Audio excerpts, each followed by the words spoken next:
WBEZ HD Chicago, 91.5 FM. It's 9 o'clock.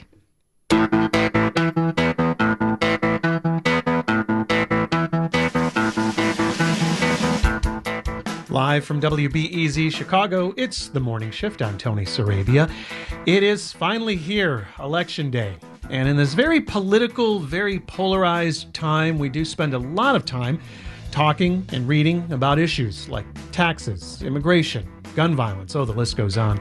Later, we'll be listing off some key resources for voters, tools you can use to help make an informed decision at the ballot box today.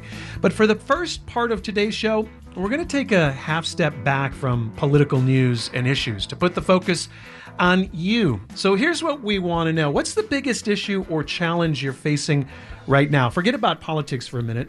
What's keeping you up at night? So I was on the train Saturday, and, I'm standing there just looking at everybody, and most of them, of course, were on their cell phones. And I just got to thinking, I wonder what is keeping all of these people up at night. Is it, how am I going to pay my electric bill? I'm going on a ski trip this winter, and I don't even know how to ski yet. How am I going to pull that off? And part of my thinking process was about my big change. As a lot of you know, my last day here is December 21st, and I'm moving to rural Iowa. So there are a lot of things that are keeping me up at night connected to that big move, but they're all, things that I ultimately have control over. And, I was talking about this with our engineer, Kyle, and he tells me that for him, this is the farthest that he's ever lived from his parents, and he finds himself thinking more and more about that as his parents age. So those are the kinds of things that we want to hear from you. What's keeping you up at night in your personal life? Give us a call or text us at 312-923-WBEZ. That's 312-923-9239. You can also tweet us at WBEZ Morning. And here to help field your calls, texts, and tweets is Jinnie Cristerna. She's a psychotherapist with International High Achievers. Welcome back to the show. It is always good to be back with you, my brother Tony. So, first off, any advice you can give me as I navigate this move to Chicago, to rural Iowa? And just to give you a sense of how rural my life is going to be, I will not be able to walk to the market. So I'm going to be really out in the country. What sorts of questions should I be asking myself at this point? Well, you always want to ask yourself, why am I doing this? Is this something I really want to do? Yes and yes. Okay, and then you stay focused on the essence of why you're doing it, because that's where you're going to find the love. That's where you're going to stay grounded, because it's changed from the big city of Chicago, right? It's not going to be very hustly and bustly over in rural Iowa, but there's a sense of purpose in that space, right? So you always have to understand for yourself the why and allow yourself to fall into it, because that's where you're going to find the happiness that you're looking for out there. Okay, so again, I know why I'm doing it, and yes, but there are those, there are all those details, right? The other night, and this is going to sound crazy to a lot of folks, I'm laying in bed, it's 2 o'clock in the morning, and what wakes me up is, how the heck am I going to figure out the layout of our pasture land and fencing for the goats that we're going to raise? But I think ultimately I do have control over that, but there are those minute, seemingly little things that can keep us up at night. Right. So a lot of it is about learning that this is a new adventure. And I do use the word learning intentionally, in that this is a different type of merry-go-round than what I was on before, right? So now when you start to think of it as a new adventure, you start to understand it differently, which is I have an opportunity to, right? And it becomes fun again. Yeah. So the things that keep you up at night should be looked at, ooh, now that's a new thing I haven't thought about before. And how would I do that, right? That's where that excitement comes back in, and that I have never had to fence goats. That's like herding cat, but different, right? A lot different. So there are a lot of people, and I talked about this briefly at the top of the show, that are feeling stressed out or even depressed by the level of polarization in our country right now. What's one thing that they can do to deal with that? Because again, for a lot of us, these are really big, almost abstract issues. Yes. Well, one of the things that has come up a lot in my practice, which has been very disconcerting to and a very new level for a lot of people, is the fear of losing all that they feel that they have. Yeah. And a lot of that isn't family. People are more comfortable with losing family relationships than they are with losing things. And that's very, very interesting, because when you get to this impasse of making a choice about what's important to you, that's when you start to feel polarized, especially if you don't feel like you'll ever be able to get it again, or if you're unsure of how that will look in the future. People always say, have hope, have faith. And those are the real abstract things. It's the notion that there is something better than what I have, even though I want something better than what I have. I don't necessarily trust what that might look like. It's too much of a change for me. And so whenever you start to feel yourself being pulled towards one end of the continuum or another, understand you're trying to control something that will happen and you have no control over it. Yeah. So allow yourself to let go and see what comes up. And allow yourself to be present so you can make choices that move you towards a space of betterment without trying to control what that looks like. Because a lot of times what people say after it's all done is, this is better than what I could have ever imagined. Well, if you're trying to control what better looks like for you, it's not going to happen. You will stay stuck in this place. You have to let go. That's some of the best advice my dad gave me, is don't worry about things you don't have control over. Let's take our first caller, Elaine in Wicker Park. Hi, Elaine. So what keeps you up at night? What's keeping you up at night right now? Hi. I am a single mom, and I think often about, will my career progress to the point that I can provide the type of life I want for my kids, have a bigger house and not a tiny city apartment. And how are you dealing with that sort of concern or that worry? I think, it's like you guys have been talking about, it's within my control. I can do well at work. I can educate myself more. I can plan my career path, but it just is worrisome when you're the sole provider and you think, gosh, am I ever going to get there? Thanks a lot for your call, Jinnie. Well, here's the big thing, Elaine, and thank you for calling in, because one of the things you want to make sure that you're doing is staying present, right? If we're so focused on the house and out here, we stop looking at, okay, well, what choices do I need to make right now to move me in that direction? So people try to stay focused on the goal. What I always say is stay focused on the essence of what you're trying to create. And the decisions that we're faced with in each moment is allowing us to make the choice to move towards the essence of what we're trying to create. Not necessarily the big house in a certain area, but a comfortable home with a specific type of energy around it, right? Because it's going to come out better than you could have imagined, right? Let's take another call. It's another career-related call from Al in Park Forest. Hi, Al. Welcome to the Morning Shift. Good morning. So go ahead. What keeps me up at night is I've been working the same job for almost 27 years, and I'm at the point now where I want to venture out and become my own boss.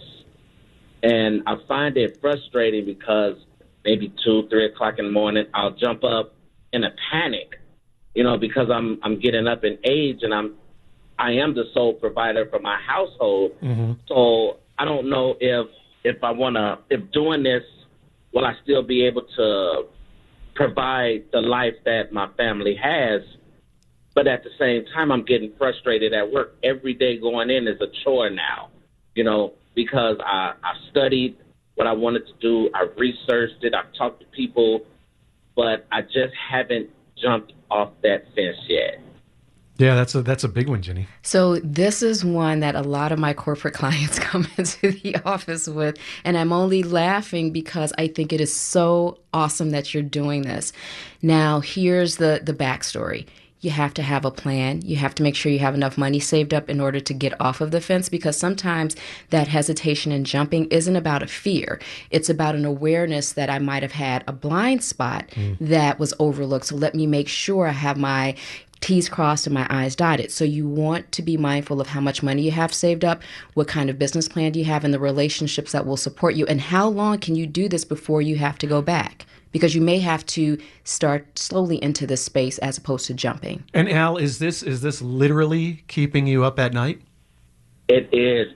It's keeping me up all night. It stresses me during the day, and I really kind of stopped talking to people, because I used to talk to everybody about it, And I got so much negative energy from people. Oh no, you've been doing what you're doing for so long. Just stay a company person, but I feel suffocated every day, and I'm ready for a change.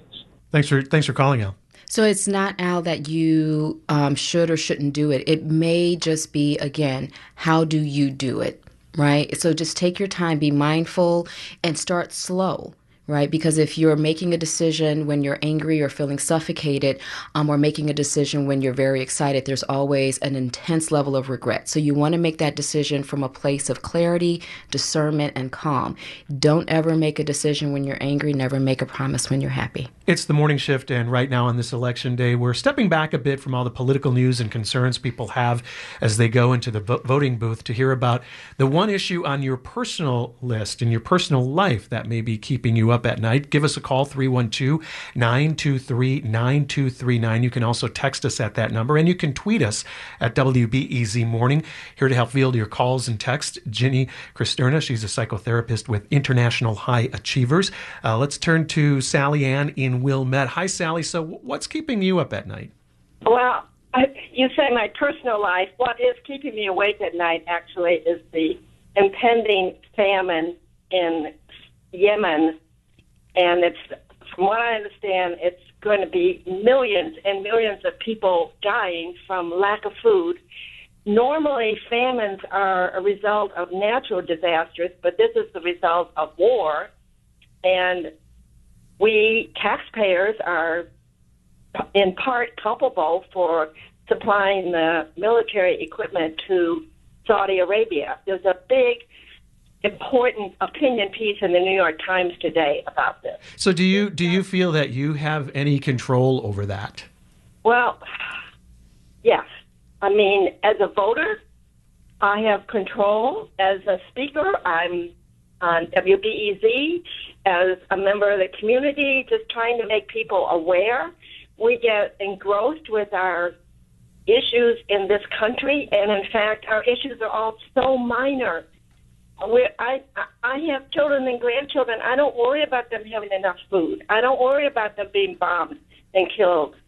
It's just our priorities need to focus more on people who have nothing, and it's all due to man-made war. Sally Ann, thank you so much. How does, Jinnie, perspective fit into all of this? I mean, this is an important issue that Sally Ann brings up, and Absolutely. She talks about the control she has as a voter, but it seems like sometimes for a lot of voters, that's where their control ends. Right. So here's one of the things that I want everybody, especially on Election Day, to keep in mind.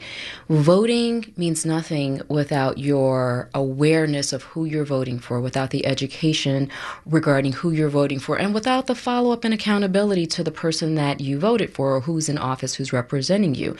So it's not just about casting your vote.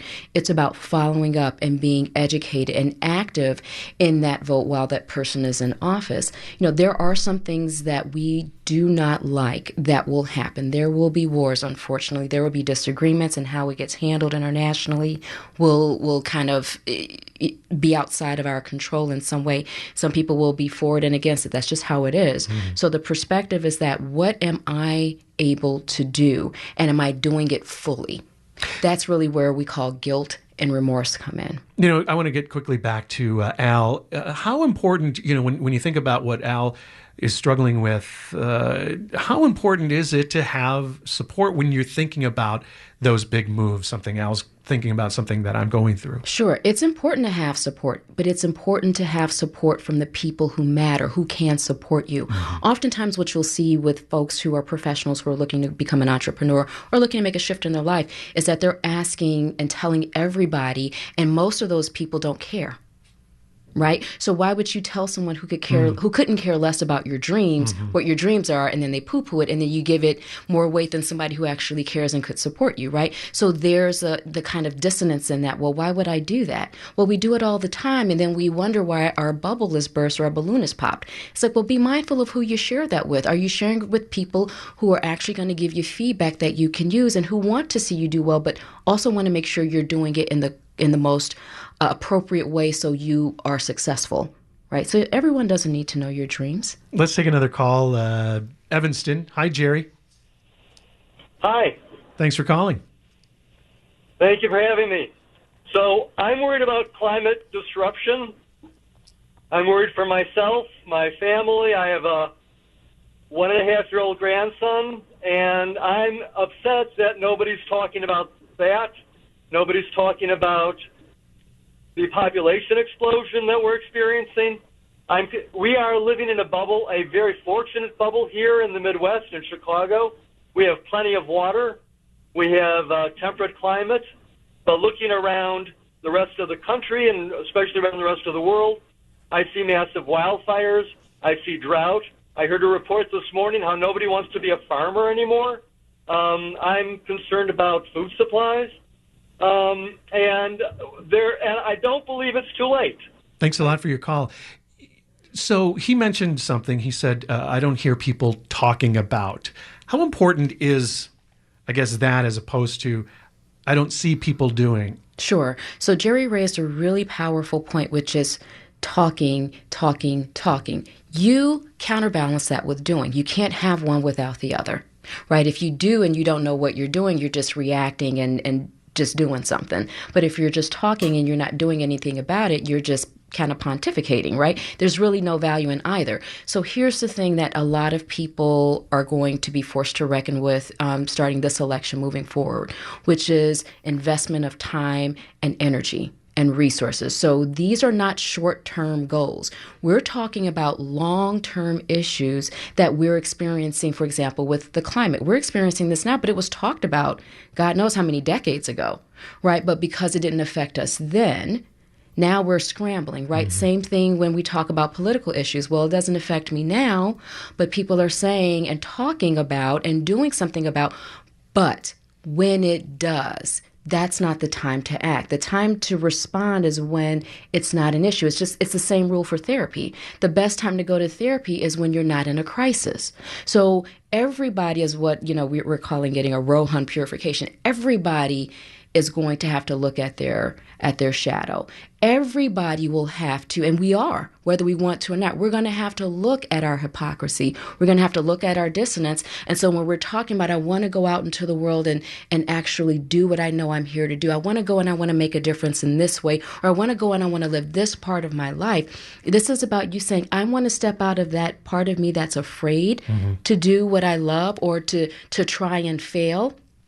And I'm not sure what that's going to do to me. Will it destroy me or will it make me stronger? And that's the fear that everyone in this country lives in. And it's getting manifested in the things that keep us up at night. That small thing that we can tolerate seeing and knowing is really a sliver of what we are really struggling with as an individual, as a country. And each of us are showing different parts of that mirror. Let's take another call. We'll go to Naperville.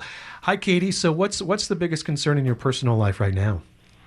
Hi. Yes, I have 5 wonderful daughters, and we're heading into the teen years. And I look at the world around us, and I think it can be a great time to be a woman, but I also see a lot of things that worry me about my young daughters heading into adulthood in this climate for women. And I worry about my ability to parent them so they're strong, confident women, and they're happy. Thanks for your call. Wow, 5 daughters. Yeah, my dad had 3, and I just apologize profusely every day. But, Katie has a point in that how do I do that when, in the reality, a lot of us as mothers and fathers, we struggle with what it means to be a man or a woman or a mother or father. And we're still evolving in that regards for ourselves. So we worry about imparting the best parts of our learning to our children. And the best thing that I can say, Katie, is know that you're human. Do the very best you can, not so much to teach them everything they need to know, but to encourage them to figure it out. And it's okay to make a mistake or to not have it all figured out right now, because that's the whole part of this adventure. That's the best. Figuring it out, learning, falling, growing, all that stuff is awesome. Tell them to be excited. A couple of texts. Janine Jovan from Northwest Indiana said, I had a boss that died alone in his office of a heart attack at the age of 46. He says, I'm terrified of literally giving my life for a job. Yeah, the people do that, unfortunately, all of the time. And it's like as soon as you die, once you're in the earth, they're going to find somebody to replace you. That's the God's honest truth. So why are you really doing this? It's okay to have a job or a career that you love, or even that you need to do until you get to the point of being able to do what you love. That's fine, but it's about knowing you're here for something bigger than making someone else rich. It's not about money. As many traders as I work with, money is simply one tool. One. Now, it's a nice tool to have because with it you don't have certain worries that come, but it's simply one tool. You can't take it with you when you die. You can leave it to your kids who God knows what they're going to do with it, right? So at the end of the day, understand you're not here to just work. You're here to create something. And if you don't know what that is, you better be in the business right now of figuring it out. Another text, Michael in Logan Square says, I worry about getting old and becoming irrelevant as an artist and a songwriter. You're never going to be irrelevant as an artist and a songwriter. Anything that has to do with culture and the arts is the thing that will save this world. Because that's the expression of the thing that we can't each ourselves say or put into words. So you have no idea how relevant you are. Okay, I want to switch roles here before I let you go, Jinnie. What's one thing that keeps you up at night? The one thing that keeps me up at night is the flood of people who go, oh, I need to come in, and I go, but that would be a good thing. But, I think for me, the thing that keeps me up at night, seriously, is when people start to wake up and how scary that can be. Because they're excited, but they're not afraid anymore. And if that's not tempered with wisdom and discernment, that can be just as powerful a destructive force as the one we're experiencing right now. So I want everyone to wake up, but do it with wisdom and discernment. Don't react in that moment of awareness because it can be overwhelming.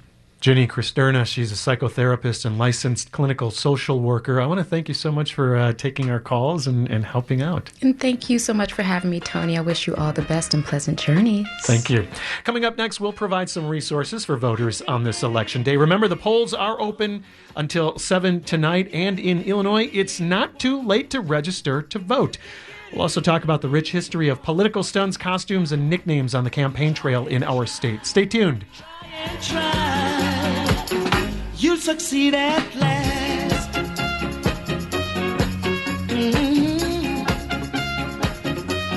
Yeah. Persecution you must bear. Win and lose, you've got to get your share. Got your mind set on. It's not